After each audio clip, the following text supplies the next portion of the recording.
Now, Pittsburgh's best sports show is about to begin. Call us or tweet us. We got things to talk about on the Allegheny Health Network Nightly Sports Call. Thank you very much, Susan. Welcome, everybody, to the Allegheny Health Network Nightly Sports Call. I'm Josh Taylor in tonight for Rich Walsh. Got a lot to talk about here just on the baseball side of it. That's pretty much the prevailing thing that's going on right about now. 2 games away from the All-Star break for the Pirates. One more tomorrow night, one more Sunday afternoon in Chicago. And then we are at the halfway point for this Major League Baseball season. It starts to give you asking questions about the second half of the season. What do we expect from the Pirates? Do we expect them to be buyers? Do we expect them to be sellers? Are they really in this division race, especially after this weekend is over? We saw a game today, which was a rather ugly game, for a better word to describe, at least those first 4 or 5 innings. A lot of mistakes by both teams, whether on the bases or in the field. And we saw a couple pitchers in Eddie Butler and Trevor Williams who really worked to get out of jams that their teammates helped to create for them, and they became really big problems. However, towards the end of it, we saw the Cubs start to become the team that probably was expected to win this game in the fashion that they did it. 2 home runs from Chris Bryant, 1 from Anthony Rizzo, and they beat the Pirates 6-1.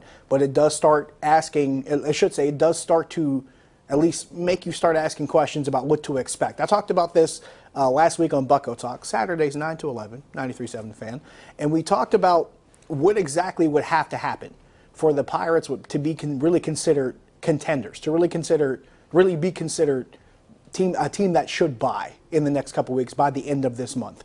And for me, in the 24 games between last weekend going into the non-waiver trade deadline on August 1st, it would have had to be somewhere between 17, 18, maybe even 16 or 19 wins, depending on how you want to turn the dial a bit in that 24-game span for this team to be considered probably a contender for the division and a team that should logically try to buy at the trade deadline.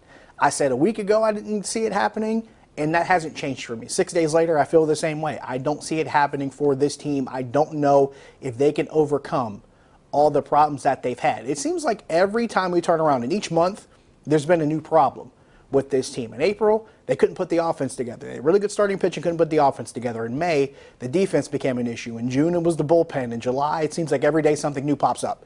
And when you have a team that's that consistently inconsistent the way the Pirates have been, you start finding new ways to lose games. I thought they did that today. I thought they could have taken advantage of opportunities that the Cubs gave them with bad defense on their end. I thought the Pirates gave the Cubs many more opportunities with bad defense on the Pirates' end, but Trevor Williams at least worked his way out of it. Probably a guy who did not deserve the lot that he was in. To have to work out of all those jams that he was presented in time and time again, he got himself into a decent situation in the second inning, and a botched play by Adam Frazier at second base, on what should have been a double play ball that clears the bases with 2 on base and no outs, and they eventually load the bases. So that becomes another situation he has to work out of. But to his credit, he worked out of it in the first, he worked out of it in the second. So that's something that sticks out as far as being able to work out of jams that weren't created necessarily by him.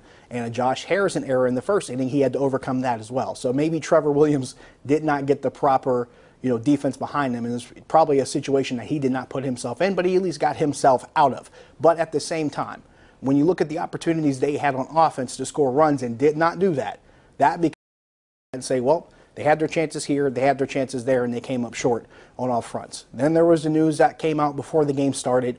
Elias Diaz has been optioned to AAA, preferably to play every day. That is the expectation. He'll play every day in Indianapolis, which starts you to asking more questions. Why is he playing every day now? Why is he not getting more opportunities to at least split time? Or why wasn't he, before Francisco Cervelli came off the DL, why wasn't he splitting more time with Chris Stewart? This was something that I had broken down last weekend, once again on Bucko Talk. I had broken down the numbers, and the only thing I could come down to, because offensively I thought Diaz had the edge. I thought defensively Diaz had the edge. The thing that came down to for me was the handling of the pitching staff. But at the same time, when both of these guys started, the Pirates' record was around 500, regardless of who the catcher was. So is it a wash? Do you prefer one or the other? Is it a matter of what you're getting on one end, handling the pitching staff, versus better defense and better hitting? That's the thing you really trade between both Chris Stewart and Elias Diaz. But it was to the point where the Pirates decided that him playing every day in AAA was a better move for him. Clint Hurdle had talked about it on different occasions, talking about Diaz's pitch calling ability. Another thing was that he hadn't played more than 100 games on any level just because of various injuries at different times. So he had different reasons as to why he was not giving him a lot of time. I think that's something that you look at in retrospect is going to come back and say, you know what, that's something they could have done differently that probably would have netted different results. I would have liked to see Elias Diaz in this lineup more.